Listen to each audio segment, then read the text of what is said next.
The Comanche Nation was once the most powerful in America, and one of the most effective fighting forces in history.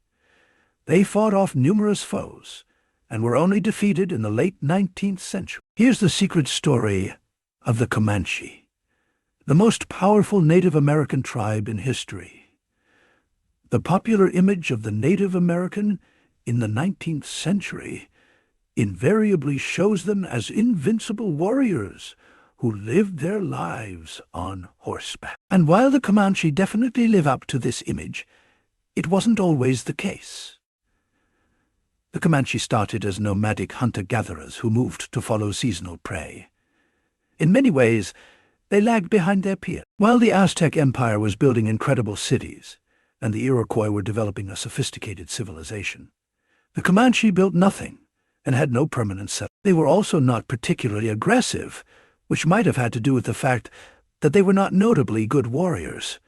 But all this changed in the late 17th century, when the Comanche first encountered the horse. The Spanish introduced the animals to the Comanche, but the Native American tribe demonstrated an understanding of both, how to master these incredible animals and how to translate that mastery into military force. Over the course of the next century, the hunter-gatherers of the Comanche Nation transformed into a dominant, aggressive empire of warriors, and it was all due to their expertise in breaking, training, riding, and fighting with the horse. Instead of sedentary tribes who were agricultural from the east, you had nomadic tribes who were mounted in the west, and it changed everything. For a tribe that had its beginnings as relatively peaceful hunter-gatherers, the Comanche's transformation into a military juggernaut was total.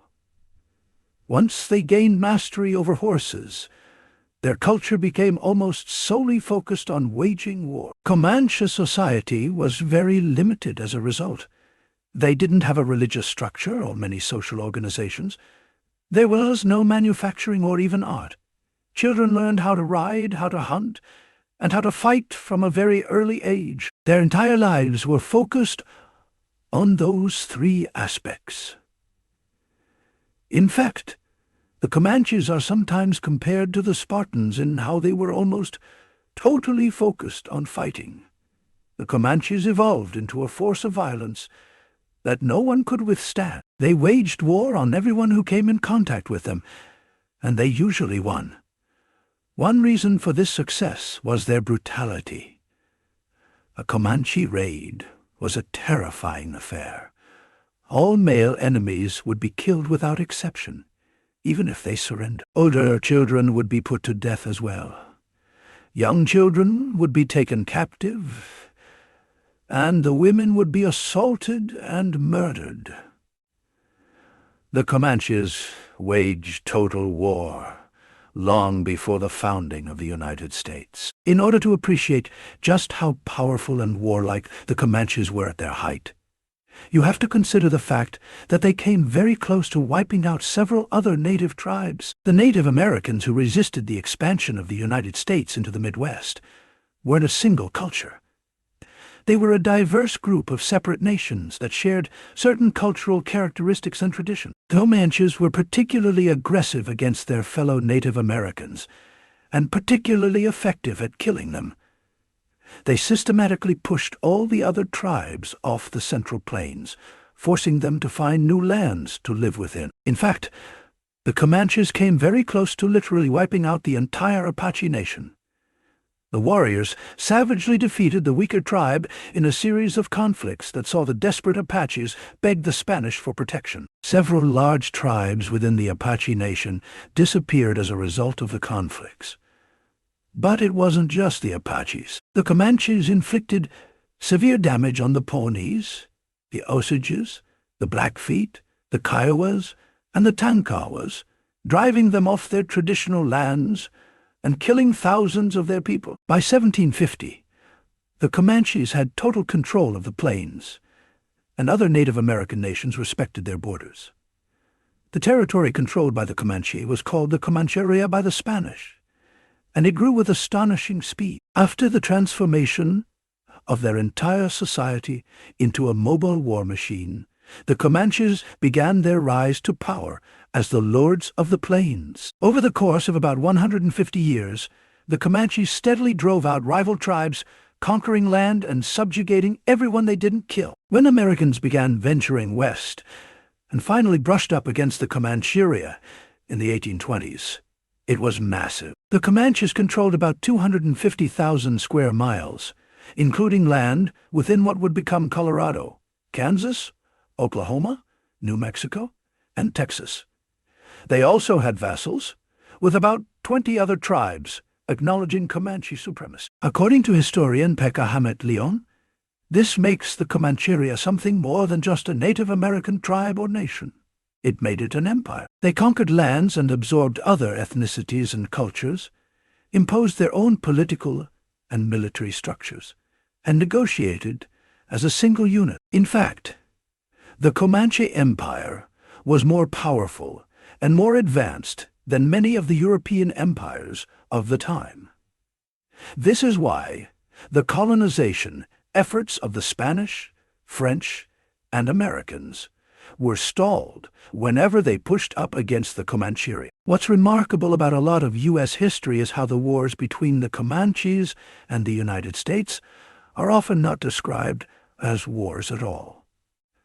But make no mistake, the Comanches conducted a war against Texas that lasted nearly 40 years. Got him on the run? Don't be too sure. Looks like an old Indian trick to me. It began when Texas was still under Spanish control, continued while it was an independent state, and finally, as part of the U.S., the Texas Rangers were founded in part to defend settlers against the Comanches, and quickly adopted the total war approach that the Native American warriors practiced. But for decades, Texas couldn't stop the Comanches. In fact, they even expanded their territory into Texas on several occasions. It wasn't until Texas joined the United States and President Ulysses S. Grant made defeating the Comanches a priority that they were finally pushed back, setting off a series of events that culminated in their final defeat in the 1870s. A woman named Cynthia N. Parker was kidnapped by Comanche raiders in 1836. She was assimilated into the tribe and eventually married and bore a son named Quanah Parker in 1852. By the time Quanah was an adult, the Comanche nation was in its final death throes, and he was destined to be its last great leader. As a youthful warrior, Quanah was the epitome of Comanche bravery and fierceness. Remarkably young for a chief, Quanah led a series of violent raids against American forces in 1871, when he was just 19 years old. In 1874, Quanah gathered 300 Comanche warriors and launched a final assault on the American forces encroaching on the Comancheria. The chief intended to drive the Americans away once and for all, as the Comanche had always been able to do.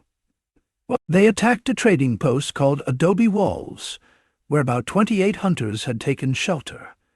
Instead of a shocking victory, it turned into a slog. The siege lasted 5 days and ended with the Native Americans retreating. The Comanches continued to raid and slaughter, however, and American forces pursued, burning their supplies and killing their horses as they went. This broke the back of the Comanche nation, and Quanah led his surviving warriors to surrender, agreeing to move to a reservation. Quanah proved to be a popular and capable peacetime leader. He spent the rest of his life serving his people as the peaceful chief of the Comanche nation. By the 1870s, the Comanches were on the brink of defeat at the hands of American forces. There were several reasons the U.S. was having some success after decades of failure against the lords of the plains. The brutal fighting of the Civil War left the U.S. with an experienced and well-equipped modern fighting force. U.S. forces were slaughtering the Native Americans' primary food source, and President Ulysses S. Grant was determined to put an end to their power for once and for all. But there was another factor at work: disease.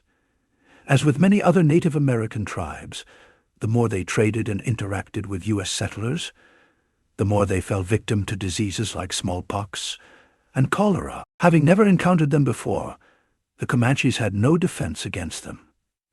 Two widespread epidemics in 1816 and 1849 had reduced the Comanche population by half. In fact, one reason the Quahati Band, led by Quanah Parker, was still a formidable fighting force in the 1870s is because they had always disdained any sort of peaceful contact with settlers. Having shunned the Americans pushing west, they had avoided these plagues.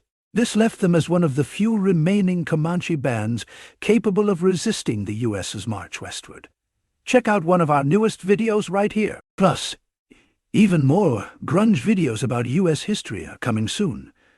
Subscribe to our YouTube channel and hit the bell so you don't miss a single one.